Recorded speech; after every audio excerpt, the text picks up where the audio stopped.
Welcome to another episode of Baby Bounce Back. We are into training week 16, which means baby boy is 5 months old and we have completed 4 months of training. And I've lost 10 pounds. Baby boy is scooting all around and getting into all the things, which is amazing because he's not technically crawling yet. It's harder for him on the carpet, but if we put him down on the tile, he can move all around the room, and it's amazing just to watch him. He has still only cut that one tooth, and while the rest of the teeth are on their way, he has started humming and vocalizing more to himself while he plays on his to hummy time. You sing me songs?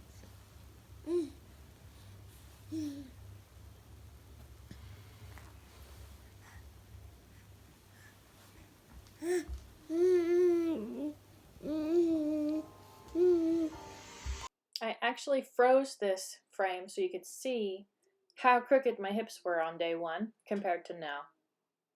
I have straightened out considerably and it's gotten a lot easier to move. I am sleeping better. I have less pain and all those good things. You just got to keep moving. Kip Swing Practice. This is the first time that I've attempted this in over a year. It's been a while. I can only do about 3 or 4 at a time. What you're trying to do is keep a hollow body and then move into an arch position and then return to the hollow body. To improve these, I would have to focus more on my arms to make sure my arms are active, which means my shoulder blades are down and pulling together while there is space around my ears.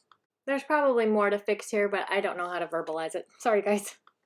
Elevated split squats were fun. They were more challenging than just the plain split squats on the floor. The challenge here was balance for me. I don't know what you would find challenging necessarily, but for me it was balancing on the plate and not tipping over. Don't forget to switch feet and exercise both sides. Inchworms were also a lot of fun because baby boy was saying, "What you doing there, mama?" The mistake here is that I didn't make it down to a plank position for my first 2 reps. I was able to fix that for all my remaining reps. And because baby boy was laughing at me, I had a good time. I enjoyed myself. These are single arm, neutral grip dumbbell presses. I am using a 15-pound dumbbell. Don't forget to switch sides and exercise both arms. Left-right isolation is one of the things that's helped me recover from my concussion. A lot of times when you have a concussion, there's one side that's weaker than the other, or stronger than the other, or even if you have a stroke or something like that, that just affects your neurology. Isolating each side sometimes helps you fix strength imbalances that you might find. This is my Suitcase dumbbell wall sit, which is a pair of dumbbells. I'm holding them like a pair of suitcases on either side of my body while I do a wall sit. I am using 15-pound dumbbells. I did several sets of these today for about 45 seconds each, and I probably could be a couple inches lower on the wall. It felt like the right place, but looking at my picture now, I feel it looks like I'm a little bit taller than I should be on the wall. Baby boy helped me do my stretches today. I sat down with him and he helped me do my pigeon pose, and we just played with the camera for a little bit. Wednesday dawned and we have started homeschooling again. We had a week and a half off for Easter. I was sick, took me out for about 2 days, but felt a lot better after. Here is baby boy playing with his little car.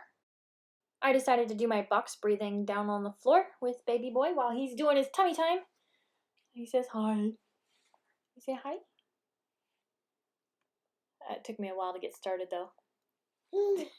All of my boys were distracting me. Dumbbell thrusters, moving on to 15 pounds this week. Onwards and upwards, people. Using the 5 pounds and the 10 pounds gave me an opportunity to practice the movement and just to get the technique back under my belt, I guess is a good way to put it. These 15s are lightly challenging. I'm still moving fairly quickly. I'm still capable of performing the thrusters, cycling them unbroken.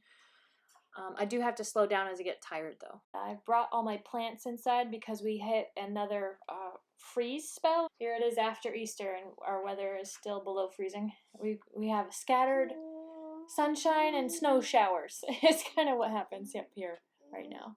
Banded pull-ups. Now these are tricky. You got to be careful putting your foot in your band. And when dealing with a large rubber band, you got to make sure you don't fling it at yourself or anyone else in the room.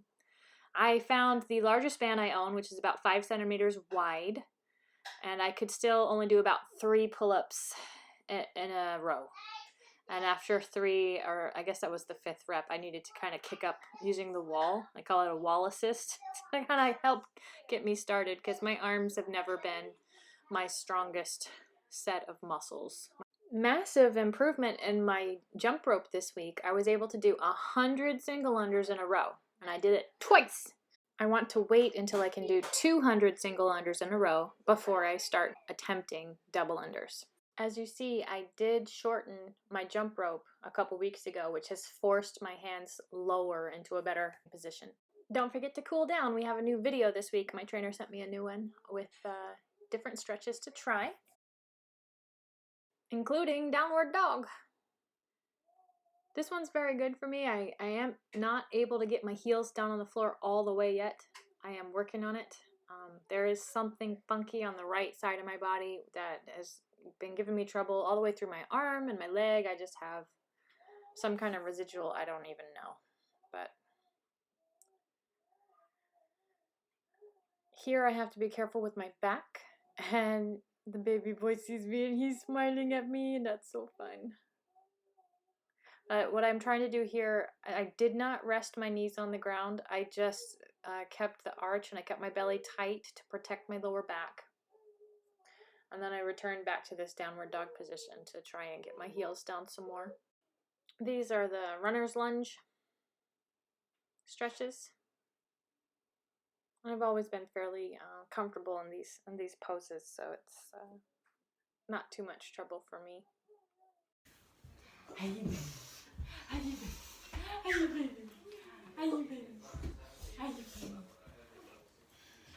Here's a close-up of my Mama Aloe, and that one that I repotted is called a Flamenda's Cathchin, or a Florist Calico. I had to look it up. Friday, something amazing happened.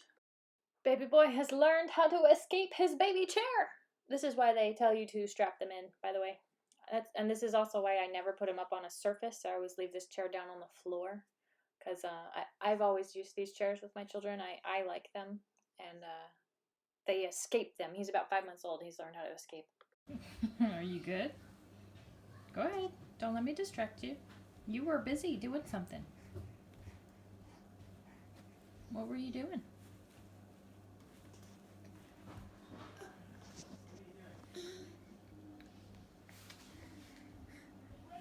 This is why they want you to strap them down, because they get about 5 months old and they're done with the chair.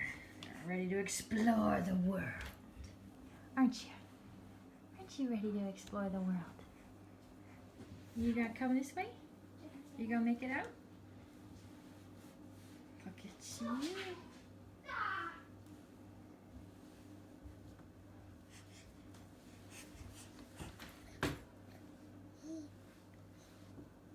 Victory!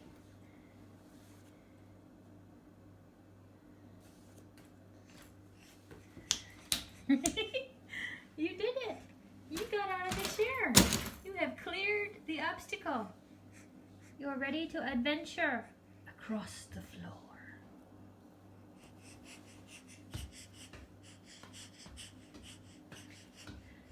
You are amazing. Yes, you are amazing.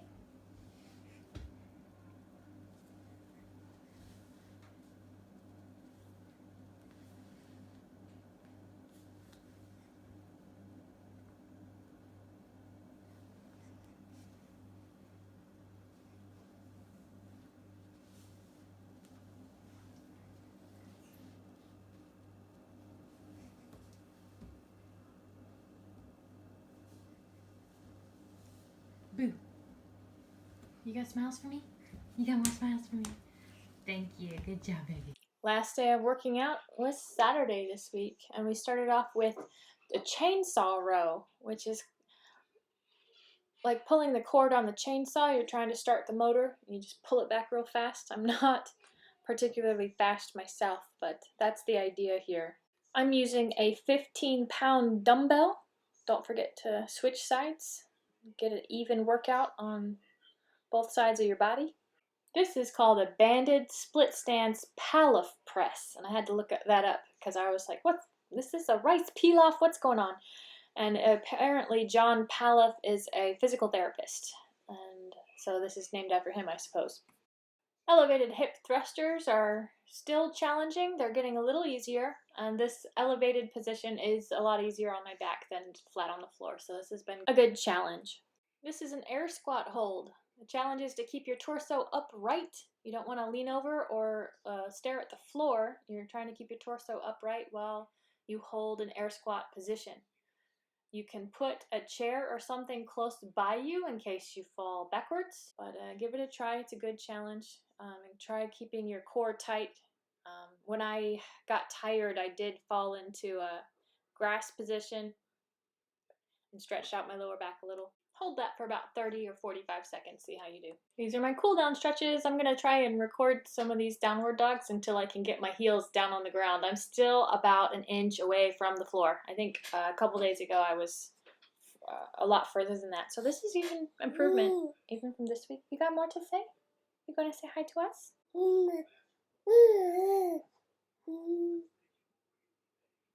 You can say hi. It's okay. Remember, keep moving.